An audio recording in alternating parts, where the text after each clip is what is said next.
G'day guys.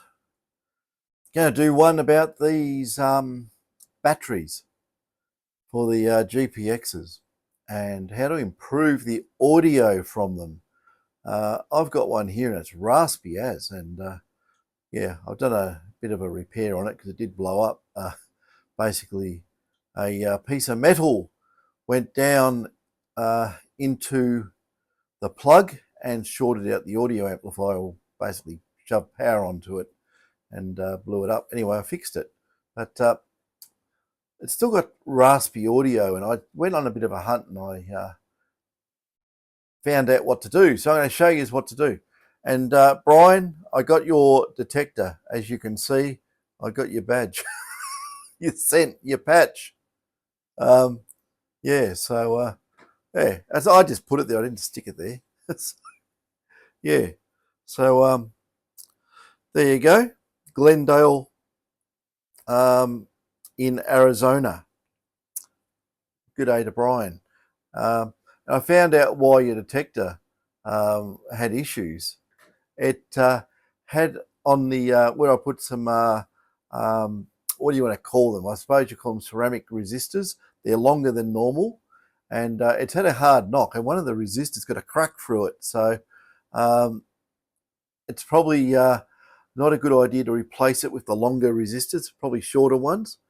I put things in called 1206s. I should have gone 0805 and bridged it, but I put the right size in there, and for some reason it's cracked and gone open circuit. So yeah, it's under control anyway.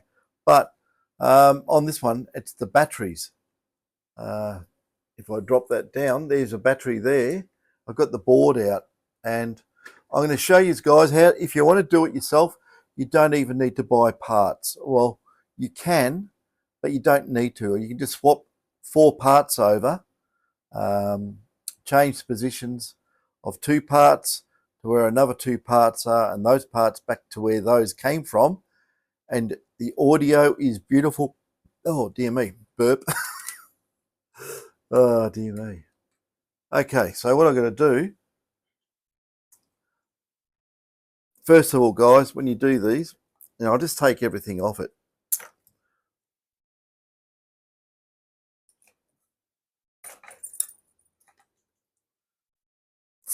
The screws on these, just undo the screws like so on the bottom. Take the plate off. Do not short anything because you've got a big alloy box. You don't want this going and touching any of those circuit tracks. First of all, you do the battery connector. There's a big black battery. Most of these have a battery connector.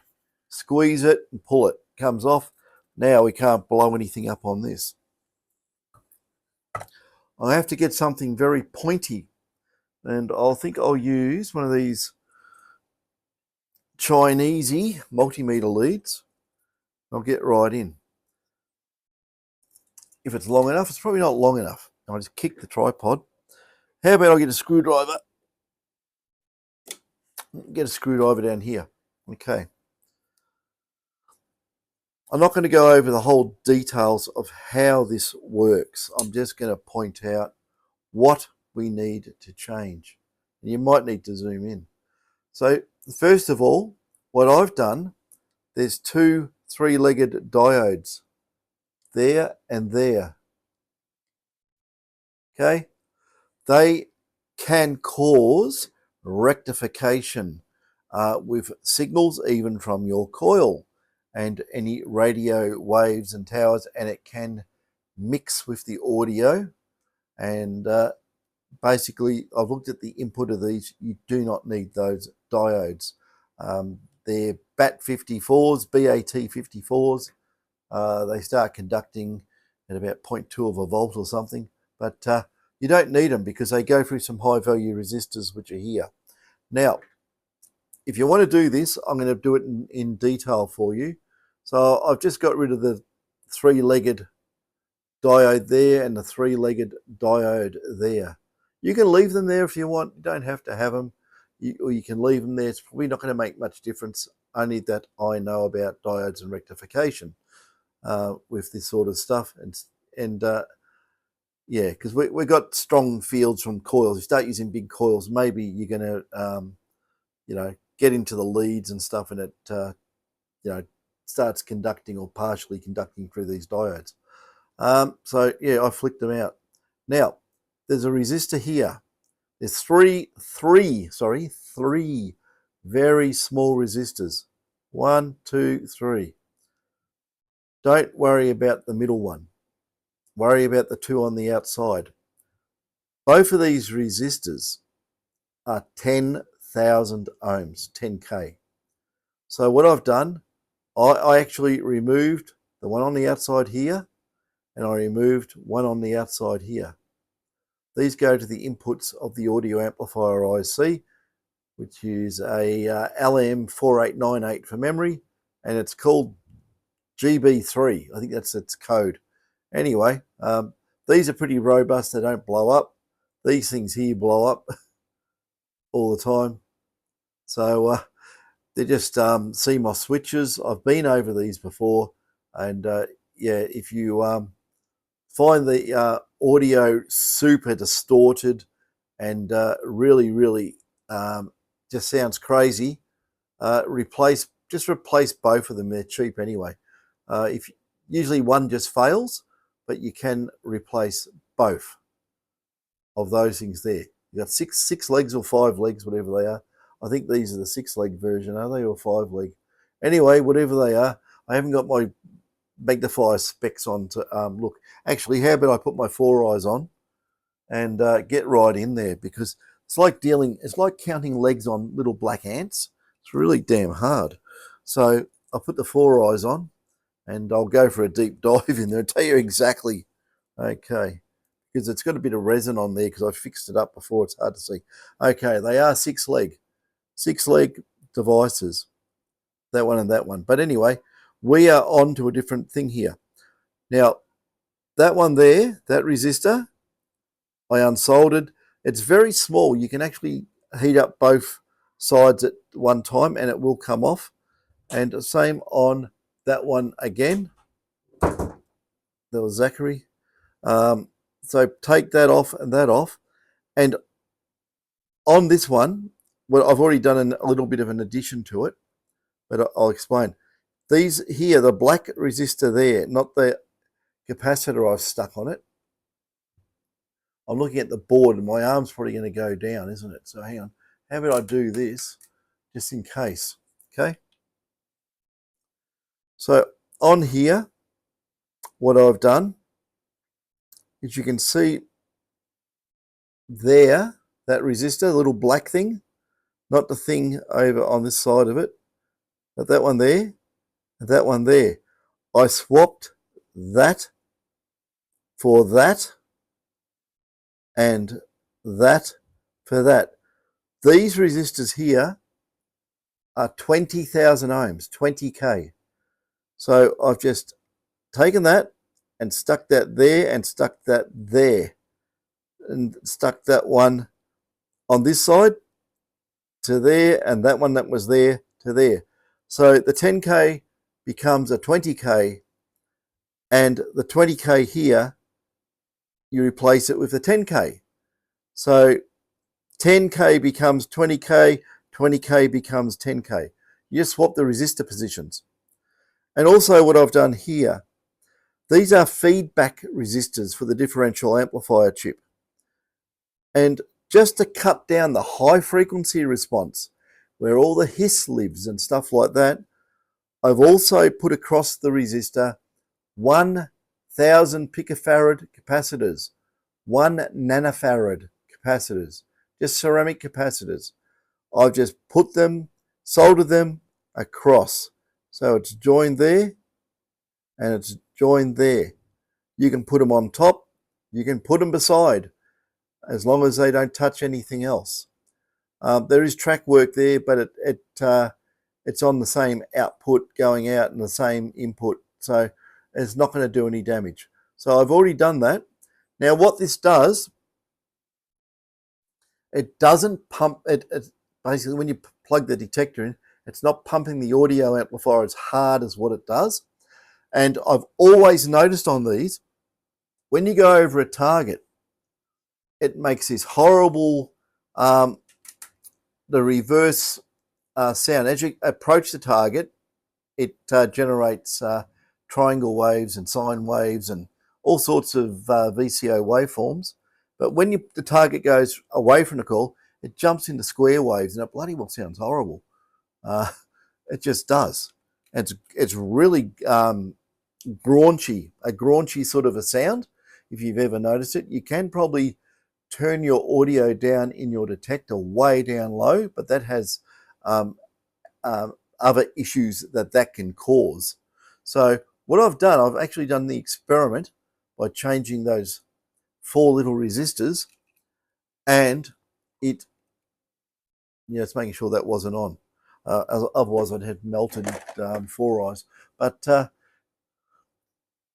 doing that, the sound greatly improves. I just plug it all back together, and you have a listen how smooth it is. So I don't know if it's going to come over these wireless microphones very good, because the wireless microphones sound really weird when I put the audio of the detector over it. It's got some sort of weird effect, and it's not real. I can't explain it. You hear it. I've heard it myself, but the detector singing sweep doesn't go like, hasn't got this sort of a staccato sound to the sound, a sort of an effect. It's really smooth in person, but when it comes through these wireless, they're not chopping the audio frequencies high enough, and it's just causing all sorts of headroom problems, and runs out of its ability to accurately put high frequencies or particular amplitudes through. It is what it is. There's nothing I can do about it. So anyway, we've got this. We say, okay, we've got this thing, and I'm just going to do it. I'm not going to go and stick it all back together.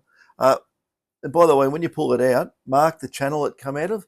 There is tons and tons of channels. There's like, I don't know, 10 of them or something. And you'll put in the wrong one. You put it in cockeyed and all the rest. I put pencil marks in the channel so I can slide the board back exactly where it came from. So what we do here, just on the bench for interest's sake, we get this and we get the plug. And it's made so you can't plug it in backwards. I'm trying to plug it in backwards. You can't do it. It has to go around that way, and the lip goes on the lip here. So it's made so you can't. So that's back on. It just goes on like so. And what we'll do, we'll plug our speaker into this. I did take it out. You have to undo the black plastic nut here, because the wires on this one are not long enough to pull the board out. So I have done that. And what we do is we then make sure nothing shorts out, of course. We get the other end of this, which goes over here and over there, and there it is there under the speaker. We plug this in. So the battery and the amplifier is on this detector here, and we'll just turn it on.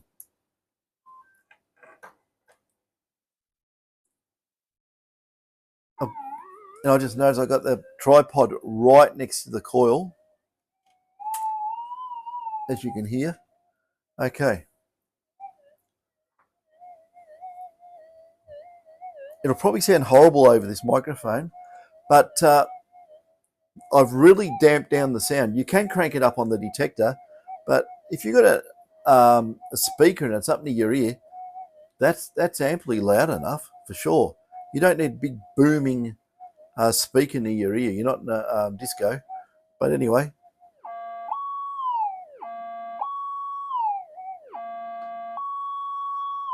It hasn't got that horrible square wave overload sound anymore. It's gone. So you could, if you really wanted to, on these, where the feedback resistors are, they're the ones I put the capacitors on. You could, if you wanted to, put a dual potentiometer of, say, I don't know, maybe 20K, even 50K if you wanted to. The higher the value of the resistance, the louder it goes. It's because it shuts it up. It feeds the signal back in to quieten it down. So if you did that, you could actually adjust both sides of the differential amplifier. And as you turn the pot, you can turn the volume up and down. So, or basically, it's not the volume, it's the gain. I should emphasize that. You can control the volume from the detector, but the gain of the actual audio amplifier basically means that if you got something that is a whisper, you can turn that whisper into something that sounds like, you know, a school PA system, or you can turn it all the way down to 2 whispers or 3 whispers. So you get a lot of dynamic range if you actually, well, not actually dynamic range, but a lot of audio dynamics to play with. Rather than fiddling with the detector, just put a spare bit of area on the front or whatever, just drill a hole and put a dual gang potentiometer in there. You can't use a single, you have to use a dual, one on one side and one on the other, like where those 2 resistors are. Take them off and just put the pot wires to it so you can vary the pot on both sides. It will work, but you know, it's going the whole hog, isn't it? Putting a volume control on your battery amplifier. But yeah, look, you know, this sounds really good. I've probably got this turned down, but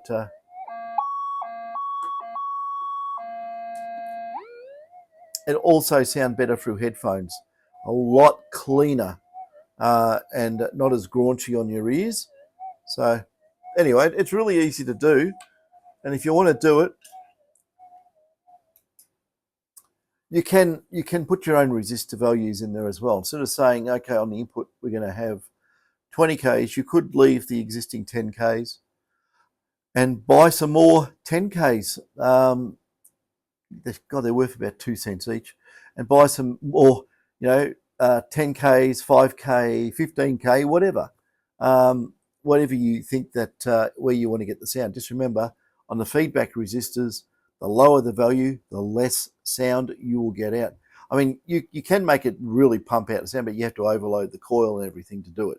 It can still scream if you want it to, but overall, it will make it sound quieter, and the sound is better.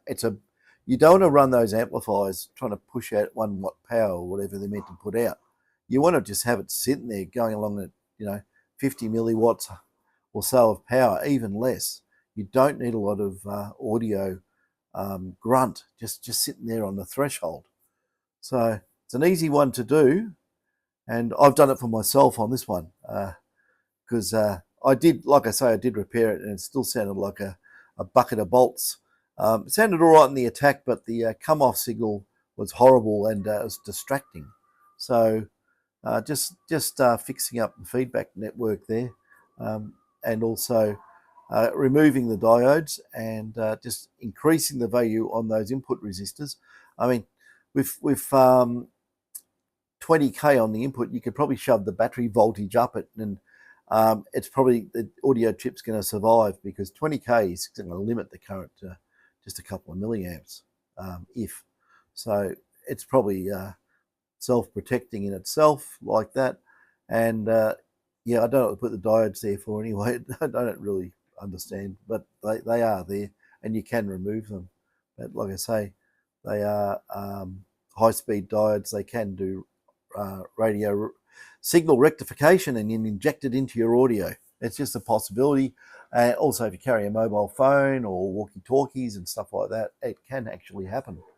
You can get those signals going into your audio amplifier, and it, you know, not that you're going to be detecting talking on a walkie-talkie or something, but something else you've got on, possibly if you're near cell towers or near, dare I say it, AM radio transmitters. You don't want to be with a detector, with a PI detector anyway. But anything like that, you'd really want to make sure that you don't have anything that can cause rectification of the external signal and then inject it into your audio.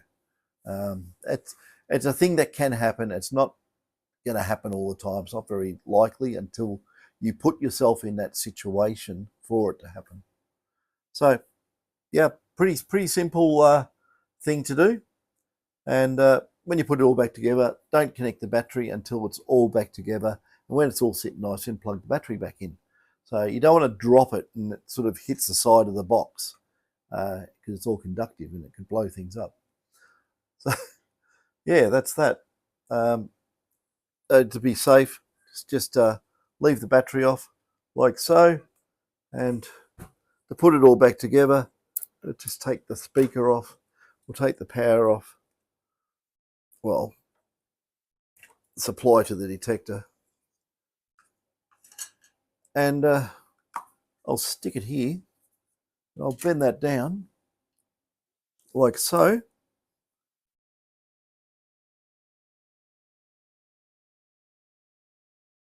So first of all, what you want to do, because there's nothing connected, we're floating, we can put it on there on the metal. It's not going to do anything. And we want to get this back in. Actually, the battery's probably sitting on Velcro. And you can probably take it out, but I'll try and do it like this, just see if I can do it. Probably not. Let's see, what is the issue here? Oh, it's probably got to go in like so. And if the battery's not hard enough over, it won't go in. So if you can see that, whoopsie, bang the tripod. Goes across like so. Wiggle it down. There it is. It's in position. I'll just do the reverse of what I did. So on goes a plastic washer. And you can't see it because there's a plastic washer there and a plastic nut. Just do them up like so.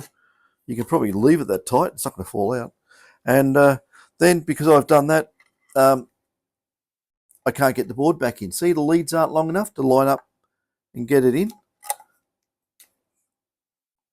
I'll try. I don't know if you can. But, no, you can. Oh, hang on. It was up here. I don't want to rip the wires off, that's all.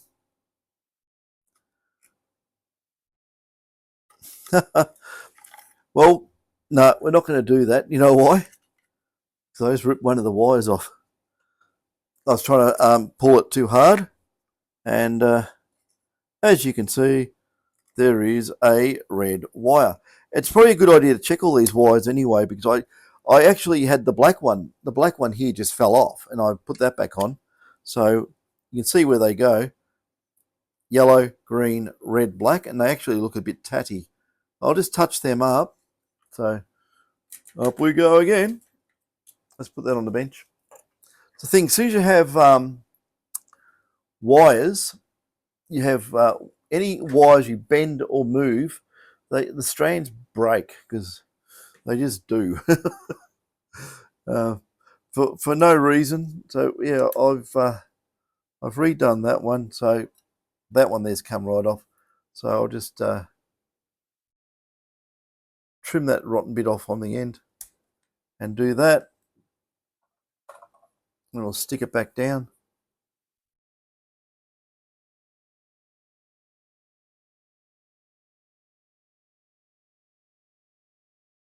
Make sure I tin it up nicely.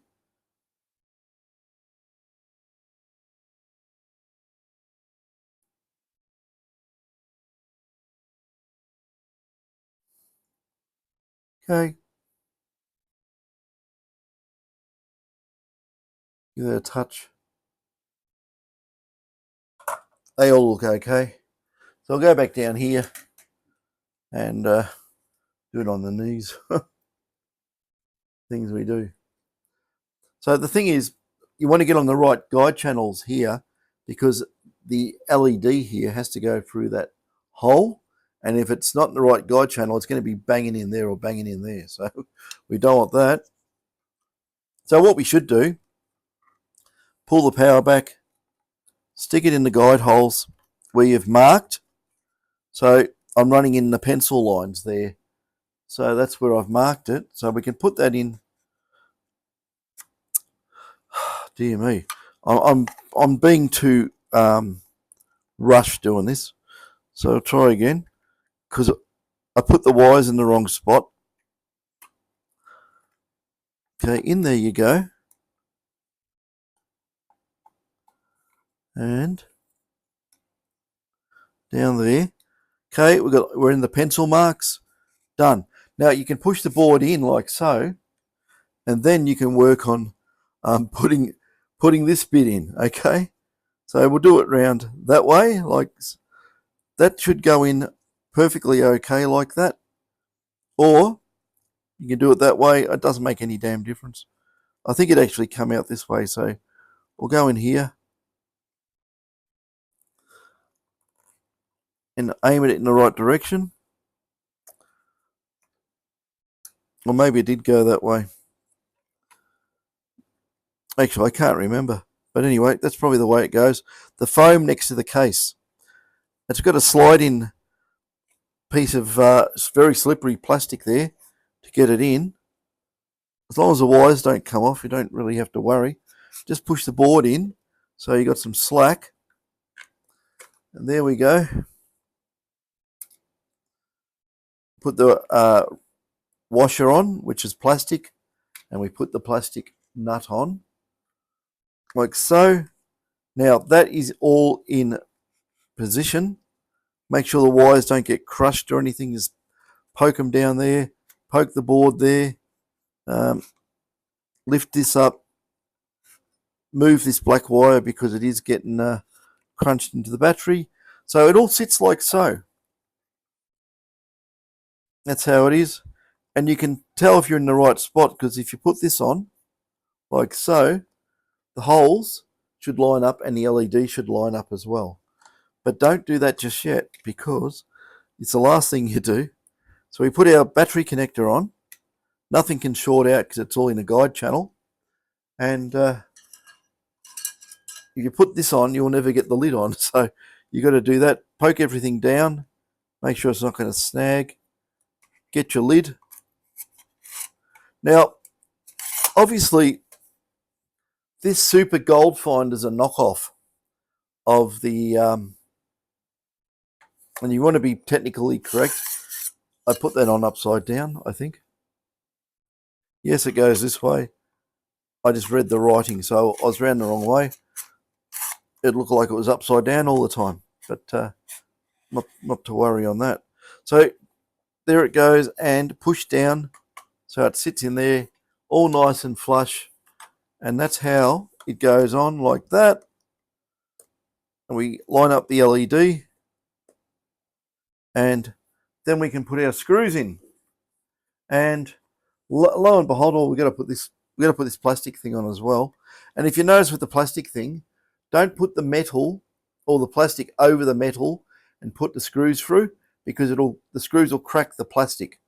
So you've got to actually have a look at this thing. It's got a deeper part here that goes down that way. So what we do, we just lift that up and spin it around every which way until it goes like so. Push it over the housing, the battery box, so it sits down like so. Then you line this up so it goes on like that. Just make sure that you don't put it over the top of this and screw it down because it will that. And you look at the screws, they've used that is a screw that you'd probably use for like like masonite or something. I don't know. If you wanted to build MDF type wood furniture or something, I don't know. It's not a machine screw. They're all self tappers. So little self tappers, guys. You got to line them up when you put them in, else they're going cockeyed. So do a couple of turns just to make sure that they're sitting in the right angle, straight up and down to go in. Because if they're not, who knows what's going to happen. So want them sitting there like so. Hopefully they go in vertically. And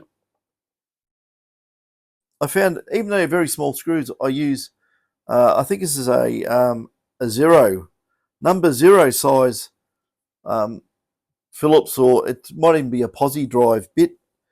Tends to fit these really well, and in they go. So I just do that. I do them diagonally, like I'm doing up a cylinder head on a car. Some of them can be tight because, like I say, they're just self-tappers.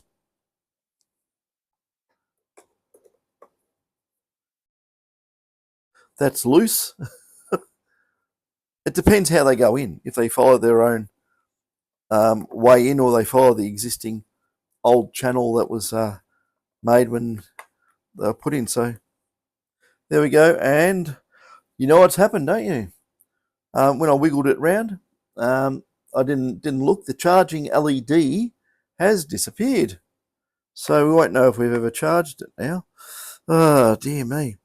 So because I've done all that, I was too busy talking and not looking. Most men can probably understand that. Women won't, but it's called not paying attention to what you're doing.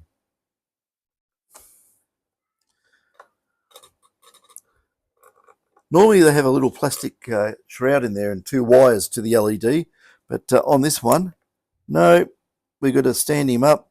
It just bent over. So what I'll do that first, and there, it's I'll hold this down so I can't jump out of position. So we'll just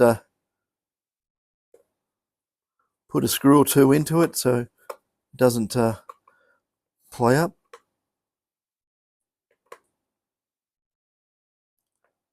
Okay. Yeah, it'll stay there with 1 screw. So the LED is back in position. But God, this self-tapping screw business is yeah, not the best. Especially being such long threads. They don't need to be that long. They only need to be probably a quarter of the size. This one's tight, and it, even though it goes in good, it's tight. If it is tight, screw it in a couple of turns, screw it out 1, screw it back in. So that cuts and clears a channel, because you don't know where it goes. It's probably never going to find the same channel ever again. But they bite in hard, I'll tell you that. They're not going to wobble out.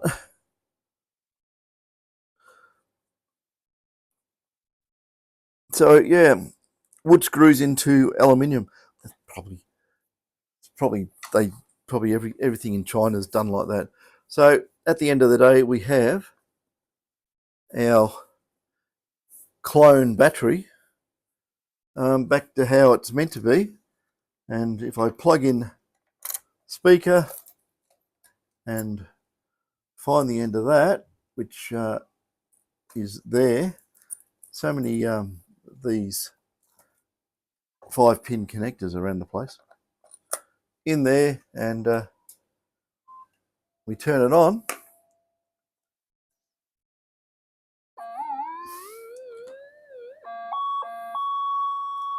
Oops, there we go.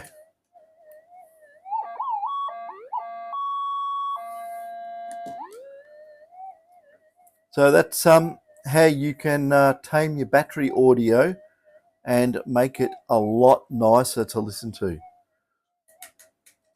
That's pretty good. Oh dear. It sounds quite nice, actually. Nothing wrong with that. And it's lost that horrible graunchy, graty sound that comes from overdriving the audio amplifier. And it just sounds so much better. It's so much cleaner. It won't sound good through these microphones because I know I've listened to the audio playback and it sounds really like it's like this sort of sound to it. It's not in reality. It's beautiful and smooth. Very, very clear and nice. So we'll turn you off. Hopefully that helps anybody who wants to clean up their audio, and yeah, make sure that you don't go deaf in the process. Lower it down. You don't need loud threshold. You know, if you're obviously if you're in an area with lots of sticks and leaves on the ground and it's going crunch, crunch, crunch and that, or you got a lot of wind going through the trees, use headphones. Don't persist using a speaker. You are going to be so distracted and you won't be able to hear the signals properly. So yeah, that's my advice anyway. Leave it there. It is a kid's birthday today, so I better go out and help them do what they're doing. So catch us later.